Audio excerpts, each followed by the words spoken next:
סקופ, מק ודיזי ורוליקה, לופטי וונדי עם כולם, פה וגם הם כל כך נהנים, הם בונים וגם מתקנים. פה בבנאי, מצליח לתקן, פה בבנאי, כן, כן, כן, חתול וציפור.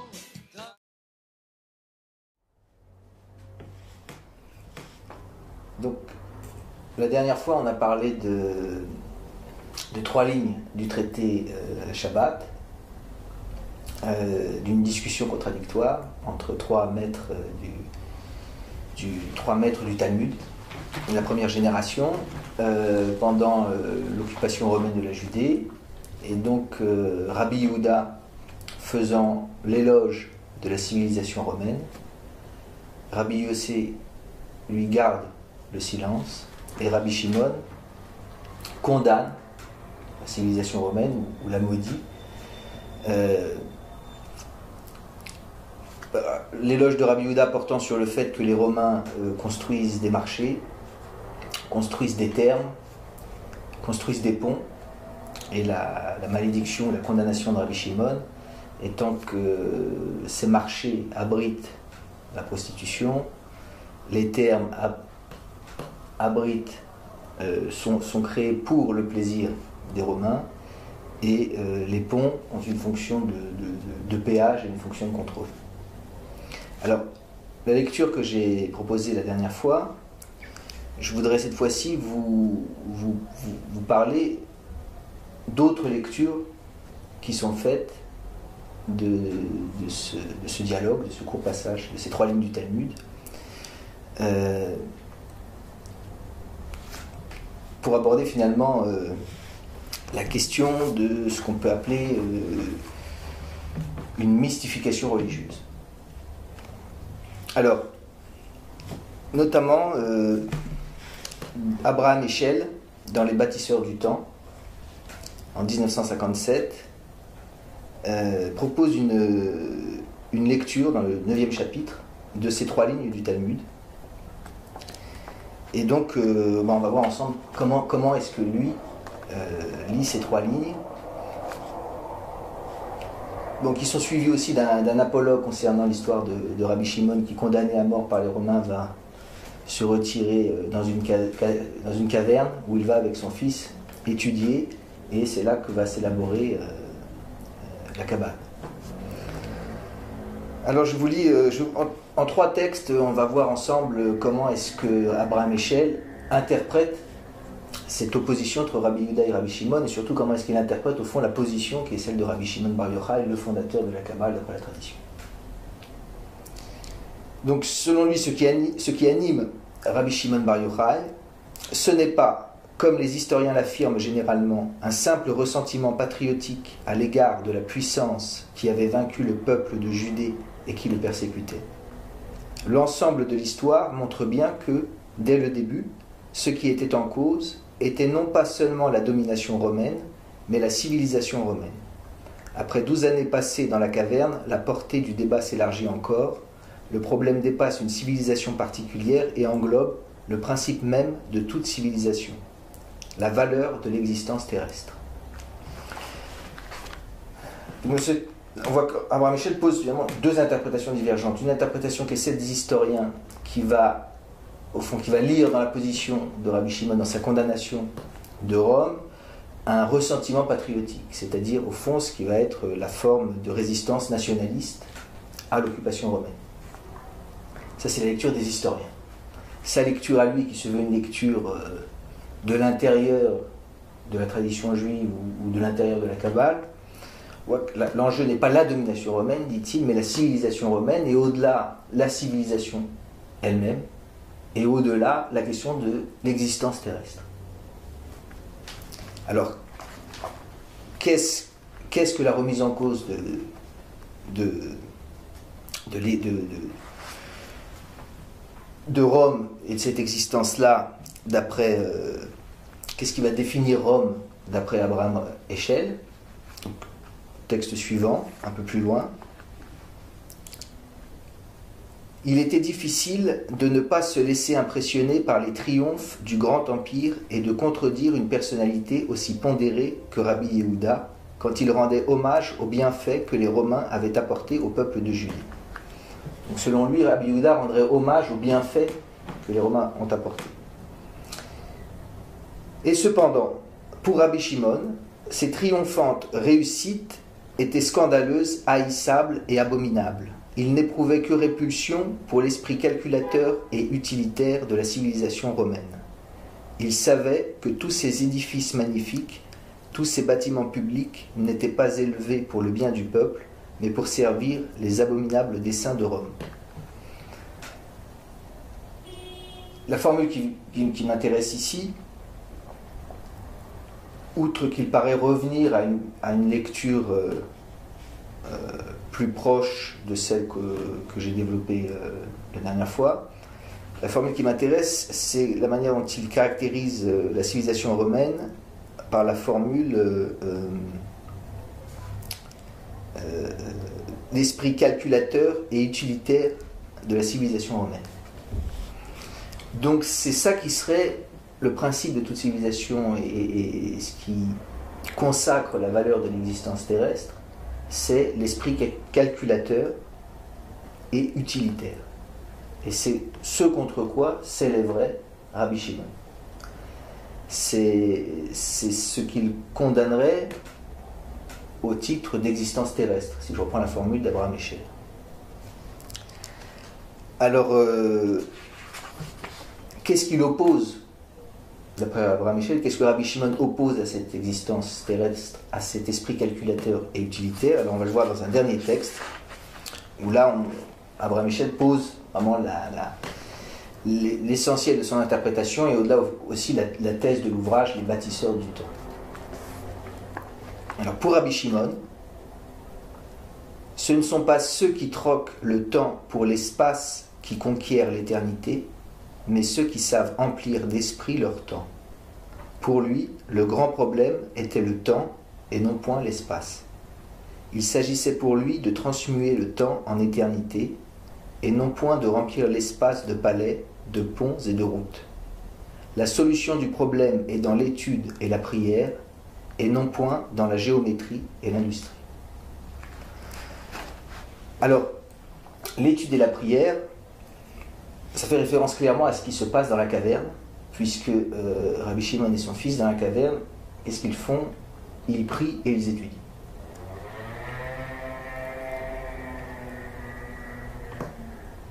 Ce à quoi Abraham Eshel oppose ce qui caractériserait la civilisation romaine et au-delà peut-être le principe de toute civilisation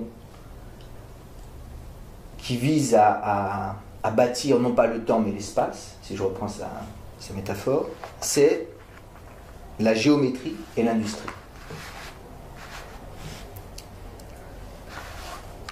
Alors cette opposition entre géométrie, industrie et études et prières, on va voir que on continue de poser la question, qu'est-ce qu'il entend par étude et prière? Qu'est-ce que c'est selon Rabbi Shimon cette étude et cette prière? Alors on le devine, mais pour le rendre explicite, je cite Guy Kazaril qui a écrit un petit livre qui s'appelle Rabbi Shimon Bar Yochai et la Kabbale, dans lequel il évoque le passage du Talmud en question et également l'interprétation qu'en fait Abraham Eshel, et il cite un texte que je vous ai cité, et donc il évoque la position de Rabbi Shimon Bar Yochai. Et il écrit: la réponse de Rabbi Shimon Bar Yochai, la grande leçon de la Kabbale, c'est que le vrai moyen de concilier l'impératif spirituel et les contingences matérielles réside dans l'observance de la loi à travers ce qu'elle a de plus intime. Plus loin, l'immortalité que Cicéron recherchait dans une inscription lapidaire, Rabbi Shimon et l'homme juif la trouvent dans l'étude de la loi, avec un L majuscule, l'observance des préceptes et l'amour de Dieu.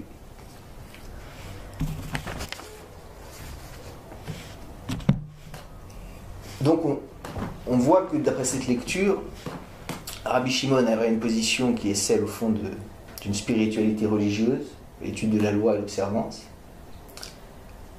Ce à quoi s'oppose la civilisation romaine,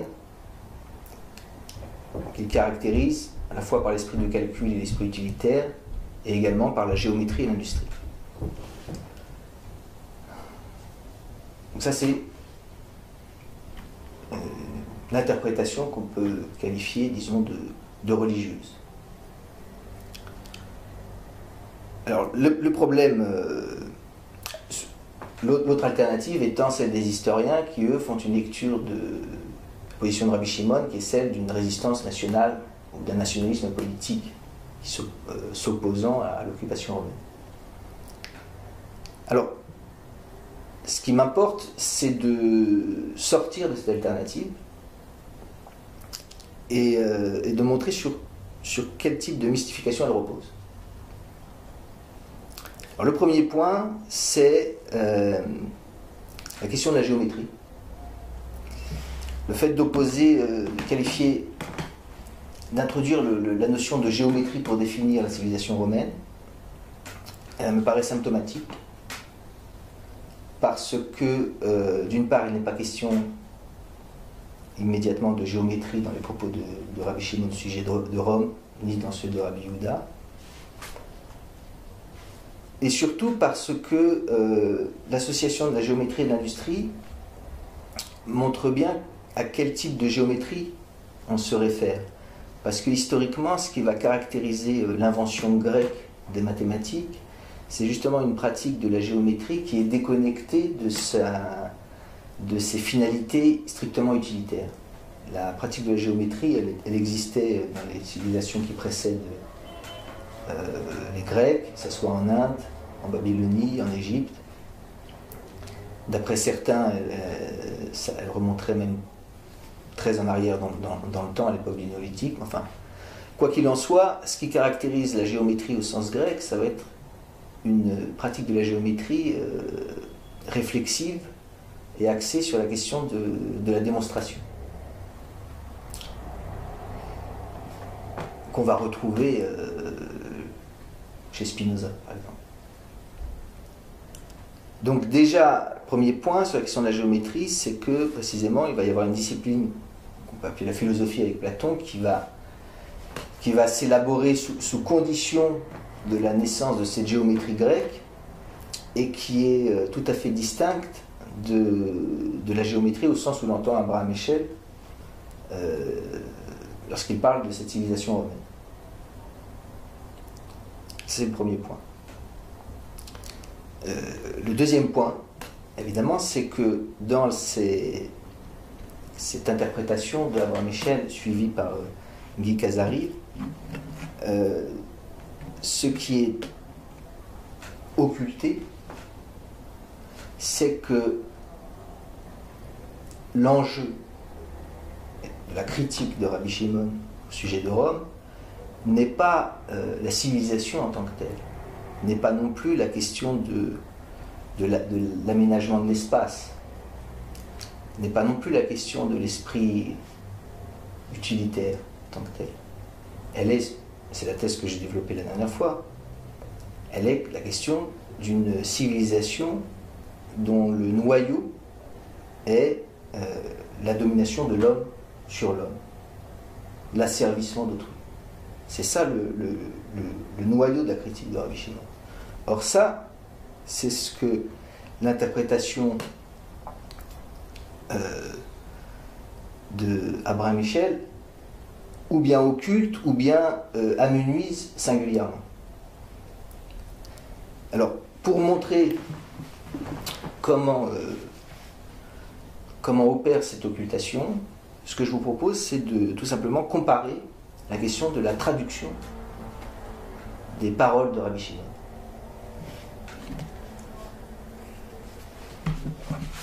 Alors, comment Abraham Eshel traduit la parole de Rabbi Shimon dans le Talmud?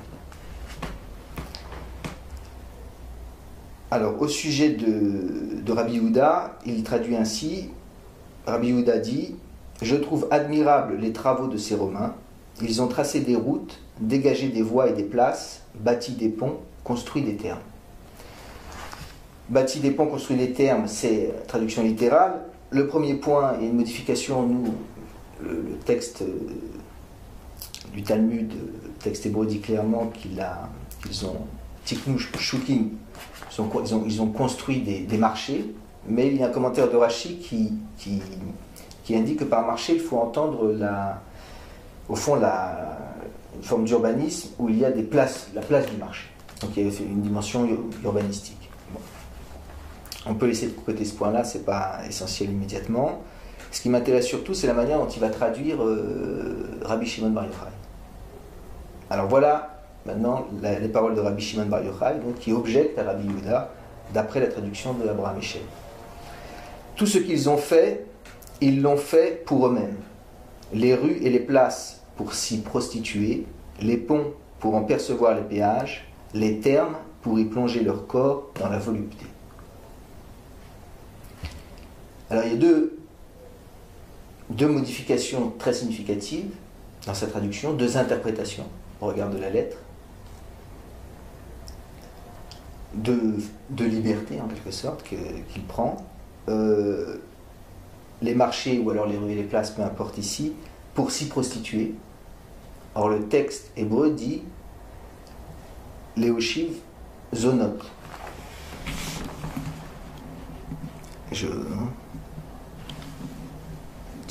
Léoshiv baen zonot. Littéralement, ils ont construit des marchés ou des places du marché pour y asseoir des prostituées.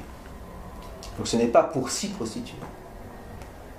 La différence, c'est que pour s'y prostituer, ce qui est en cause, d'après Abraham Eshel, c'est le fait, c'est la jouissance du corps. D'après le texte hébreu, les Romains ne sont pas dans la position de ceux qui se prostituent, mais sont dans la position des macros. Ceux qui installent des prostituées dans la rue, c'est des macros. Donc, et le passage n'est pas anodin. De la même manière, dans la question des termes, Abraham Eshel traduit les termes, ils ont construit des termes, et d'après Rabbi Shimon, pour y plonger leur corps dans la volupté. Mais le texte hébreu insiste sur le fait que c'est pour y plonger leur propre corps dans la volupté.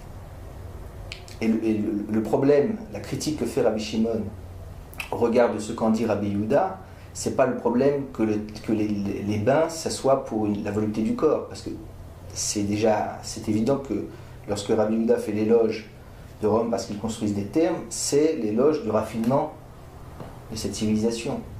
Et ce qui est en cause, d'après Rabbi Shimon, ce n'est pas la question du raffinement en tant que tel, c'est un raffinement qui va être le privilège des maîtres. Or c'est ce qu'occulte la traduction de Abraham Eshel qui lui va le centrer, le déplacer sur la question de la volupté du corps, comme ce qui était problématique, c'était la volupté en tant que telle. Bon.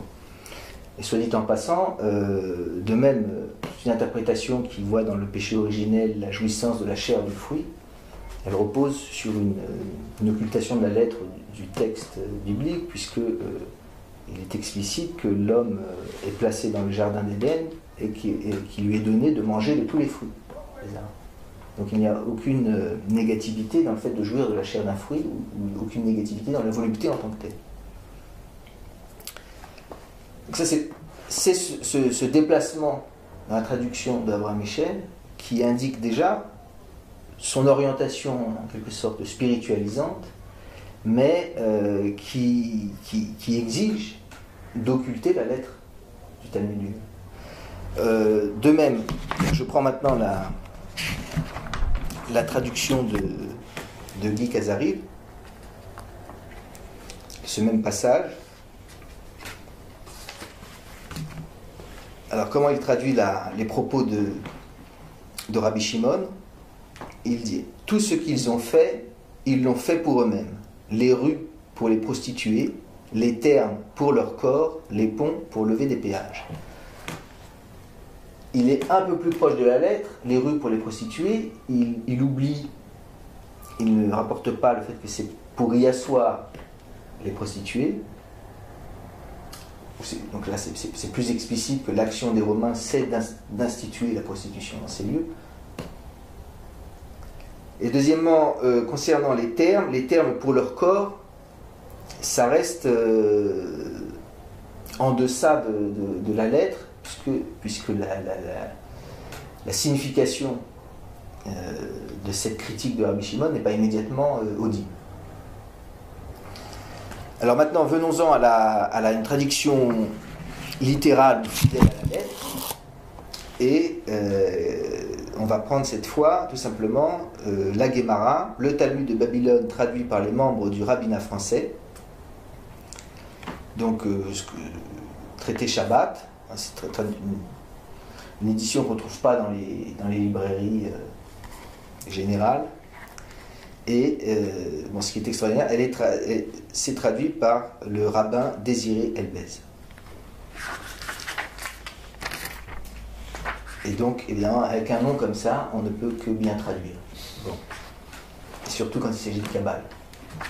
On est en plein dans la Kabbale. Donc, Désiré Elbez, comment est-ce qu'il traduit? Voilà. Rabbi Shimon prit la parole et dit: tout ce qu'ils ont institué, ils ne l'ont fait que pour servir leurs intérêts. Ils ont aménagé l'habitat pour pouvoir y installer des prostituées, construit des bains pour leur propre plaisir et lancé des ponts pour encaisser un droit de péage. Et ça, c'est une traduction littérale. Une traduction littérale où éclate d'emblée la raison de la colère de Rabbi Shimon, la puissance politique de son propos.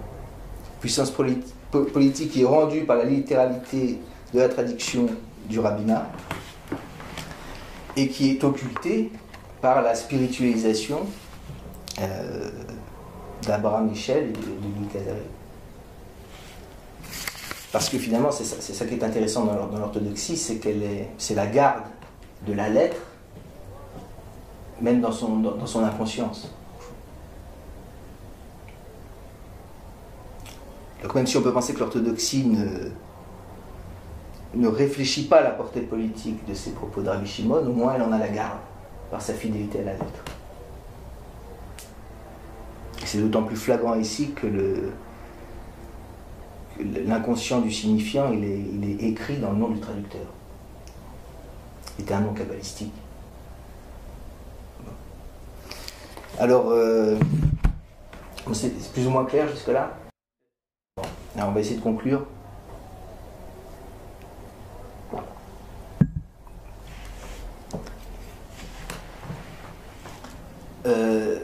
Donc maintenant, revenons sur la discussion contradictoire entre Rabbi Yehuda et Rabbi Shimon. Et demandons-nous de quoi est-il question. Alors je vous propose un petit détour par un texte dans Daniel Ben Saïd, dans Walter Benjamin, Sentinelle messianique. Il évoque un passage des Cahiers pour une morale de Jean-Paul Sartre, passage dans lequel Sartre évoque leur morale et la nôtre de Trotsky. Et Trotsky écrit, au sujet des fins que vise le marxisme, ou de la téléologie marxiste. Il dit que c'est l'accroissement de la domination de l'homme sur la nature et l'abolition de la domination de l'homme par l'homme.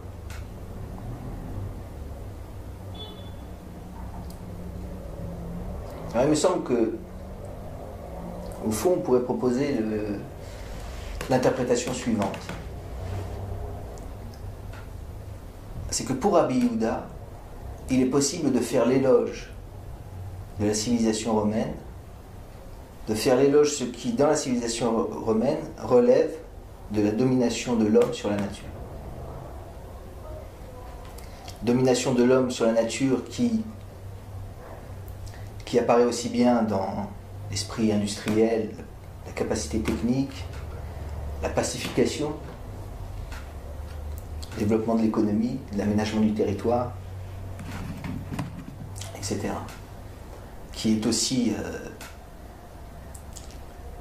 la question de l'ordre, l'ordonnancement qui peut prendre la figure à la fois de ces légions romaines qui avancent en carré et qui affrontent les hordes de barbares. C'est une figure de la domination de l'homme sur la nature.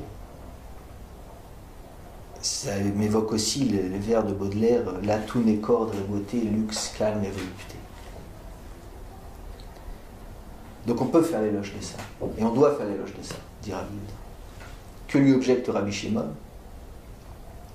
Il lui objecte que cette domination de l'homme sur la nature, dans le cas de la civilisation romaine, est intrinsèquement nouée à la domination de l'homme sur l'homme. Qu'on ne peut pas distinguer les deux. Et alors il me semble que le ressort de la mystification, c'est lorsque la question de la domination de l'homme sur la nature ou la question de la maîtrise de la nature est critiquée ou considérée comme aliénante, ce que Abraham Eshel appelle finalement l'occupation de l'espace au détriment du temps. Il me semble que ça relève de la mystification religieuse à chaque fois que ça n'est pas articulé avec l'enjeu véritable de la critique, qui est que cette domination de l'homme sur la nature est intrinsèquement nouée à la domination de l'homme sur l'homme. Dès lors que ça s'est occulté, on est dans la mystification, ou bien religieuse, ou bien heideggerienne, ou bien de toutes les critiques de la technique dont la visée essentielle n'est pas instruite par la question de la question de ce que Trotsky appelle l'abolition de la domination de l'homme par l'homme. Et donc, ça m'intéressait de montrer comment ça apparaît dans la question de la traduction.